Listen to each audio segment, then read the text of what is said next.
দেখুন, আমরা জানি আমাদের উত্তর পূর্ব এবং উত্তর পশ্চিমের যে দুই প্রতিবেশী রাষ্ট্র আছে তাদের ভারত বিরোধিতা এখন আর আলাদা করে বলার কিছু নেই, কারণ সেটা 22 গজের যুদ্ধ হোক অথবা আন্তর্জাতিক ক্ষেত্রে হোক, সমস্ত জায়গাতেই তারা হারবে না এবং তারপরে তারা দোষারোপ করবেন কাকে? প্রতিবেশী রাষ্ট্র ভারতকে। অর্থাৎ এই চিত্র কিন্তু পরম্পরা মেনে আমরা লাগাতার দেখে চলেছি বহু বছর ধরে। এবং ইতিমধ্যে আমরা জানি শেহবাজ শরীফ তিনি তো রীতিমতো হুঙ্কার দিয়েছেন ভারতকে নাকি পেছনে ফেলে দেবেন, যদিও তার বয়স 73 বছর, নিজের জীবদ্দশায় তিনি সেই দৃশ্য দেখতে পাবেন কিনা আমরা জানি। কিন্তু তাদের ভারত বিরোধিতা কিন্তু চলছে। ভারত বিরোধিতায় পাকিস্তানের এবারে নয়া কৌশল। ভারতে অশান্তি পাকাতে জঙ্গিদের সঙ্গে হাত মেলাচ্ছে আইএসআই। বাংলাদেশের জঙ্গি সংগঠনগুলিকে মদত, এবার আলফার সঙ্গেও যোগাযোগ আইএসআইয়ের। পরেশ বড়ুয়ার সঙ্গে আইএসআইয়ের বৈঠক। আলফা নেতা পরেশ বাংলাদেশ গিয়েছিলেন, সূত্র মারফত সেই তথ্য সামনে আসছে একেবারে। এবং বাংলাদেশে আলফার প্রশিক্ষণ শিবির চালু নিয়ে কথা। অসম এবং উত্তর পূর্বের রাজ্যগুলির কাছাকাছি আলফার প্রশিক্ষণ শিবির। হাসিনার আমলে বন্ধ হওয়া প্রশিক্ষণ শিবির নতুন করে চালুর উদ্যোগ। যেমনটা জানা যাচ্ছে যে আসামের যে সীমান্তবর্তী এলাকা, সেই সীমান্তবর্তী এলাকার কাছাকাছি এই প্রশিক্ষণ শিবির। এখানেই প্রশ্ন যে হাসিনা সরকারের আমলে যে প্রশিক্ষণ শিবির বন্ধ ছিল, দীর্ঘ সময় বন্ধ থাকার পর নতুন করে তাদের পুনঃস্থাপন, নতুন করে তাদের এই কৌশল বা নতুন করে আইএসআই সঙ্গে তাদের মেলবন্ধনের যে ছবি বা যে খবর সূত্র মারফত পাওয়া যাচ্ছে, কোথাও গিয়ে কি ভারতের বিরুদ্ধে নতুন করে চক্রান্ত করার চেষ্টা করছে উলফা বা আইএসআই সম্মিলিতভাবে? কোথাও গিয়ে কি ভারতের বিরুদ্ধে বড় কোনো পদক্ষেপ নিতে চলেছে তারা বা নিতে পারে? এই প্রশ্নগুলো উঠছে। একেবারেই তাই। এবং এই আইএসআই অর্থাৎ ইন্টার সার্ভিসেস ইন্টেলিজেন্স বাংলাদেশের জঙ্গি সংগঠনগুলির সহযোগিতায় ভারতের অসমের সীমান্তবর্তী এলাকায় এই ইউনাইটেড লিবারেশন ফ্রন্ট অফ আসামের প্রশিক্ষণ শিবির পুনঃস্থাপনের চেষ্টা করছে। এই মুহূর্তে এই খবর উঠে আসছে এবং সেখান থেকে তাদের মূল লক্ষ্য কি? যেমনটা আমরা আগেও বলছিলাম যে তাদের মূল লক্ষ্য হচ্ছে উত্তর পূর্বের যে সীমান্তবর্তী এলাকা সেখানে কিন্তু রীতিমতো একটা অস্থিরতা তৈরি করা, অর্থাৎ ভালো থাকতে দেবে না ভারতকে, এটাই তাদের জীবনের একমাত্র মোটো। এবং ভারত বিরোধিতা সেই বহু বছর ধরে চলছে। এই মুহূর্তে ছবি দেখাচ্ছি আপনাদের আইএসআই এর যে দাপাদাপি বাংলাদেশের রাস্তায়, যে ছবি আমরা দেখিয়েছিলাম আগেই, এবং ঢাকার রাস্তায় রীতিমতো আইসিস এর দাপাদাপির সেই ছবি। অর্থাৎ সব মিলিয়ে পরিস্থিতি কোন দিকে যাচ্ছে এবং ভারত বিরোধিতা আর কিছু হোক না হোক, ভারত বিরোধিতা কিন্তু লাগাতার চলছে। মাসুমা, একেবারে 1979 সালে যে উলফার আত্মপ্রকাশ হয়েছিল, সেই উলফার তখন একটা এজেন্ডা ছিল যে ভারত বিরোধী, তাদের একটা এজেন্ডা বা ভারত বিরোধী মনোভাব বা ভারত বিরোধী কাজকর্ম। তারপর তো দীর্ঘ সময় পেরিয়ে গেছে, সেই উলফা বন্ধ করারও একটা খবর সামনে এসেছিল, একটা ত্রিপাক্ষিক চুক্তির কথা সামনে এসেছিল যেখানে বলা হচ্ছিল এই উলফা তাদেরকে সংহতি ত্যাগ করতে হবে, তাদের অস্ত্র ত্যাগ করতে হবে, তাদের গোলাবারুদ ত্যাগ করতে হবে। কিন্তু তারপর কি হচ্ছে? হাসিনার সময় যে উলফা বন্ধ ছিল, যে উলফার এক সময়ের কাজ ছিল এই ভারত বিরোধী মন্তব্য থেকে শুরু করে ভারত বিরোধী এজেন্ডা, আজ নতুন করে সেই উলফার বহিঃপ্রকাশ। এখানেই শেষ নয়, আইএসআই সঙ্গে তাদের মেলবন্ধনের একটা খবর সূত্র মারফত পাওয়া যাচ্ছে। আর এখান থেকে আমরা আলোচনায় যাব। এই মুহূর্তে দুজন গেস্ট আমাদের সঙ্গে রয়েছেন আন্তর্জাতিক সম্পর্ক বিশেষজ্ঞ রাজাগোপাল ধর চক্রবর্তী, রয়েছেন অবসরপ্রাপ্ত সেনাকর্তা কর্নেল দীপ্তাংশু চৌধুরী। প্রথমে একটু রাজাগোপাল বাবুর কাছে যাব। রাজাগোপাল বাবু, এই যে সীমান্তবর্তী এলাকা, আসামের সীমান্তবর্তী এলাকা, যেখানে সূত্র মারফত খবর পাওয়া যাচ্ছে যে উলফার সঙ্গে আইএসআইয়ের একটা যোগসাজশ বা একটা মিটিং এর খবর বা নতুন করে তাদের উত্থানের খবর, তো কোথাও গিয়ে কি এই সীমান্তবর্তী এলাকায় বা উত্তর পূর্ব অঞ্চলে একটা হামলা করার প্রচেষ্টার জন্যই তাদের এই কৌশল বা রণকৌশল? হ্যাঁ, দেখুন, আইএসআই সবসময় তারা দেখে নিয়েছে ভারতের মধ্যে যে সমস্ত ভারত বিরোধী শক্তি আছে সেগুলোকে কি করে কাজে লাগে। ভারতের সমস্যা সবসময় ভারতের সীমান্তের বাইরে নয়, ভারতের সমস্যা ভারতবর্ষের মধ্যেও রয়েছে এবং সেই সমস্ত শক্তিগুলো কীভাবে কাজে লাগানো যায় আইএসআই অত্যন্ত সুচতুরভাবে পরিকল্পনা করেছে। এবং আলফা আপনারা জানেন আসামের সংগঠন, যেটা পরেশ বড়ুয়া দীর্ঘদিন নেতৃত্ব দিয়েছেন এখন, এবং বাংলাদেশে যে সংগঠন ছিল, ঘাঁটি ছিল, ট্রেনিং ক্যাম্প ছিল, সেগুলো বহু সময় আমরা শেখ হাসিনার সময়তে আমরা ভেঙে দিয়েছি বা বাংলাদেশের যারা সরকার ছিল তারা আমাদের সহায়তা করেছে। কিন্তু উলফার এখন আসামেতে তেমন কোনো মানে তার কোনো প্রাধান্য আছে বলে মনে হয় না। আসামের মুখ্যমন্ত্রী স্বীকার করেছেন যে পরেশ বড়ুয়া একজন বড় ধরনের নেতা, উনি ওনাকে দেশের মধ্যে আসার আহ্বান জানিয়েছেন।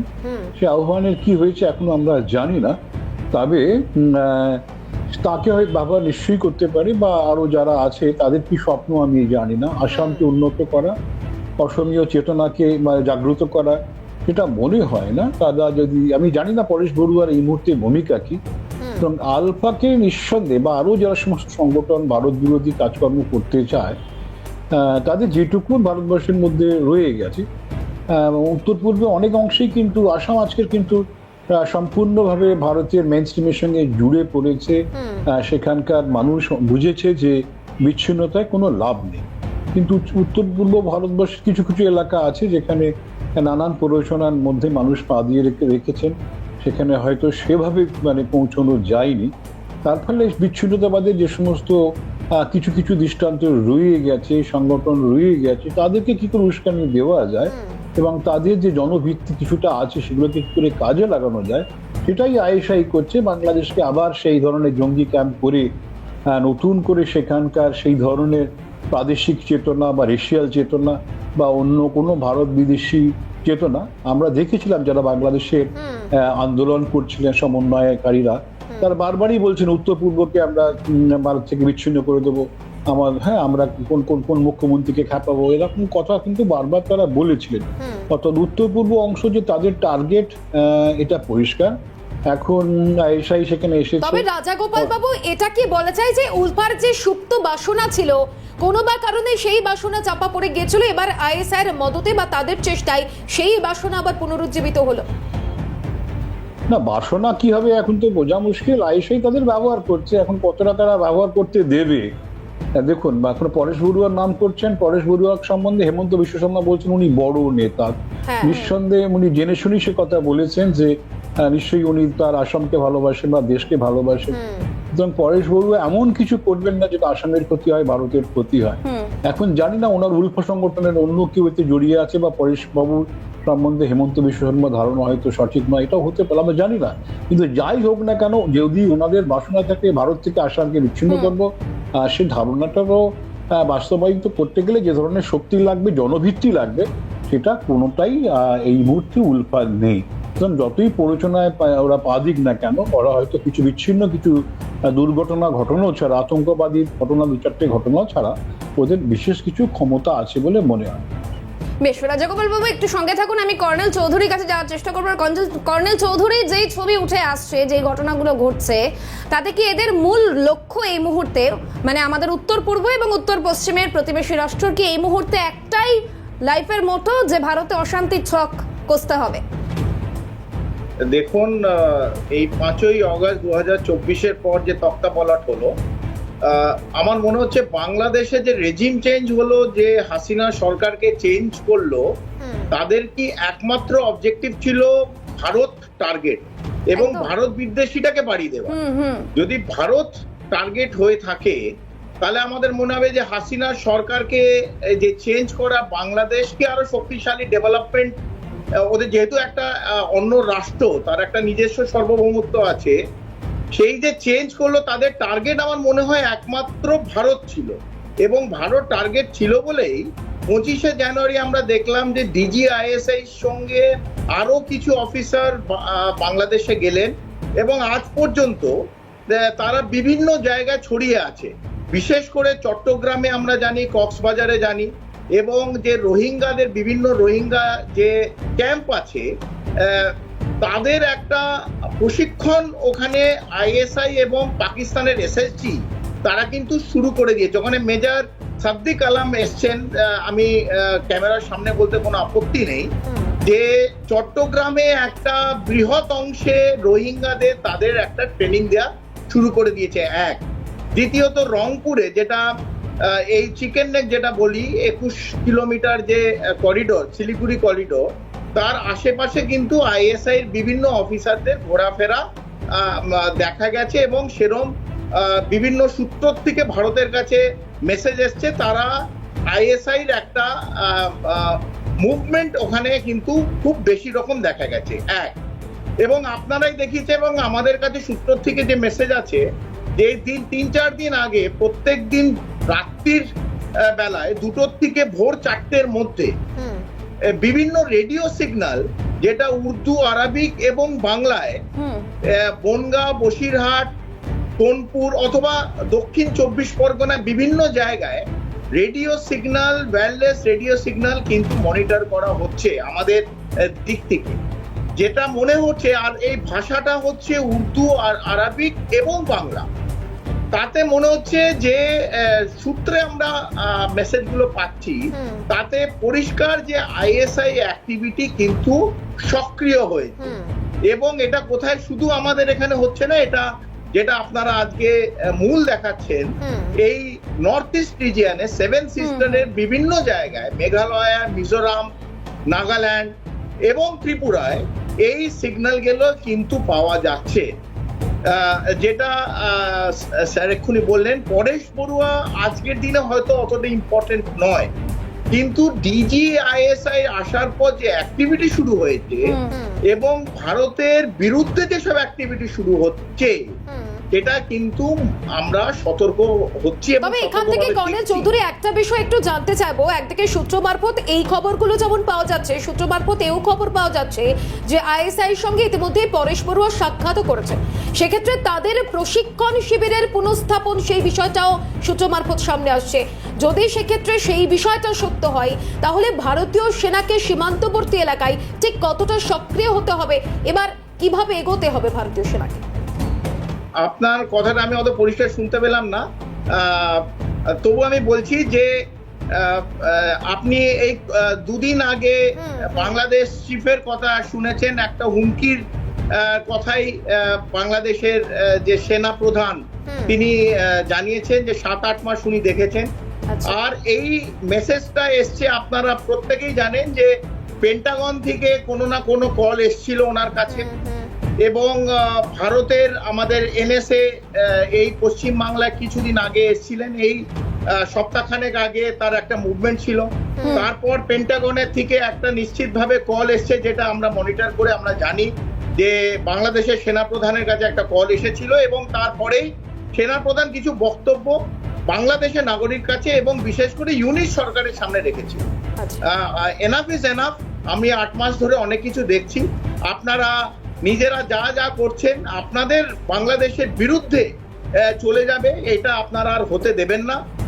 নিশ্চিতভাবে আমাদের বাংলাদেশের সার্বভৌমত্ব, ইন্টিগ্রিটি যদি বজায় রাখতে হয়, তাহলে আমাদের ডেমোক্রেটিক ফর্মে আইদার গভর্নমেন্ট নিয়ে আসতে হবে, অথবা আমাদের যে বাংলাদেশের সামরিক বাহিনী আছে তাকে হয়তো সেই ল্যাঙ্গুয়েজে বলেনি, তবে একটা সিগন্যাল দিয়েছে, তাহলে আমাদের টেক ওভার করতে হবে। সেটা যদি না হয়, তাহলে ইউনাইটেড নেশন থেকে সৈনিক ঢুকবে এবং বাংলাদেশ যাতে সিরিয়া না হয়ে যায়, আর একটা আমাদের ইস্টার্ন সাইডে যেন, ভারতের সাইডে ইস্টার্ন সাইডে যেন একটা সিরিয়া তৈরি না হয়, তাতে যা করার দরকার ভারতবর্ষ এবং বিশ্বের যে যে সব শক্তি আছে তারা সেটাকে নিশ্চিতভাবে দেখবে, যাতে বাংলাদেশ যেন আর একটা সিরিয়া না হয়ে যায়। এবং বাংলাদেশ যদি আজকে সিরিয়া হয়, তাতে বাংলাদেশের north east 7 sisters and of course West Bengal, তাতে একটা প্রভাব পড়বে। এটা না হওয়ার জন্য ভারতবর্ষকে যা যা করার দরকার আমরা সেই অবস্থায় আছি, আমরা নিশ্চিতভাবে তাই করব। একেবারে এখান থেকে রাজগোপাল বাবুর কাছে যাব। রাজগোপাল বাবু, যে প্রশ্নটা আমি কর্নেল চৌধুরীর কাছেও রাখছিলাম, যদি তাদের সেই প্রশিক্ষণ শিবিরের পুনঃস্থাপন বা সেই ঘটনা বা সেই তথ্য যদি সত্যি হয়, এই তথ্য যদি সত্যি হয় যে আইএসআইয়ের সঙ্গে উলফার নেতাদের সাক্ষাতের কথা, সেক্ষেত্রে ভারতীয় সেনাকে কতটা প্রস্তুত থাকতে হবে, ঠিক কিভাবে তাদের সক্রিয়তা বাড়াতে হবে যদি এরকম কোনো পরিস্থিতির সৃষ্টি হয়? হ্যাঁ, নিঃসন্দেহে যদি সেখানে ভারতের বিরুদ্ধে নাশকতামূলক কাজ হয়, এবং আপনারা যা বলছেন সূত্রের মারফত প্রচুর খবর এসে গেছে, সেখানে ভারতের ইন্টারভেনশন করতে অসুবিধাটা কোথায়? স্ট্র্যাটেজি তৈরি করতে তো অসুবিধার কিছু নেই। ব্যাপারটা হচ্ছে আমরা সব দিক থেকেই শক্তিশালী, এবং যে আলফার যে ভারতের যে সঙ্গে রুটস যেগুলো আছে সেগুলো কাট আপ করে দিলে তো হয়ে গেল না। সেগুলো কি করে কাট আপ করা যায় সেগুলো তো যারা পলিসি নির্ধারণ করছেন তারা তো জানেন নিঃসন্দেহে কি কি করতে হবে না করতে হবে। এই মুহূর্তে মিলিটারি একটা বিরাট বোমা নিয়ে আক্রমণ করবে, হ্যাঁ, গোলা বারুদ নিয়ে, সেই ধরনের তো প্রয়োজন নেই।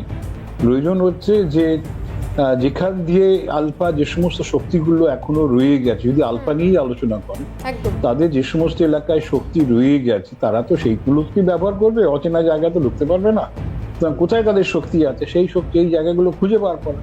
আসামে তো যিনি মুখ্যমন্ত্রী আছেন অত্যন্ত জনপ্রিয় একজন নেতা, খুব সুন্দরভাবে মানে উনি আসামকে পরিচালনা করছেন। আসামে যে ধরনের উন্নয়ন শুরু হয়েছে সারা ভারতবর্ষ দেখছে। এই জায়গায় দাঁড়িয়ে ওনার পক্ষে তো ভারতের মিলিটারিকে তো বলাই সম্ভব যে কোথায় কি কি আলফা ঘাঁটি রয়েছে বা থাকতে পারে, কি হচ্ছে না হচ্ছে। সুতরাং সেই সমস্ত জায়গাগুলোকে যদি যথাযথ ব্যবস্থা নেওয়া যায়, আর্মি মানে এই নয় এক্ষুনি গোলাবাড়ি দিয়ে একদম সব ধ্বংস করে দাও, সেটা তো আর্মি আজকাল করে না। আর্মি এখন অনেক বেশি জনগণের কথা ভাবে এবং সেই অনুযায়ী জনগণের যাতে অসুবিধে না হয় সে কথাই তারা ভাবে।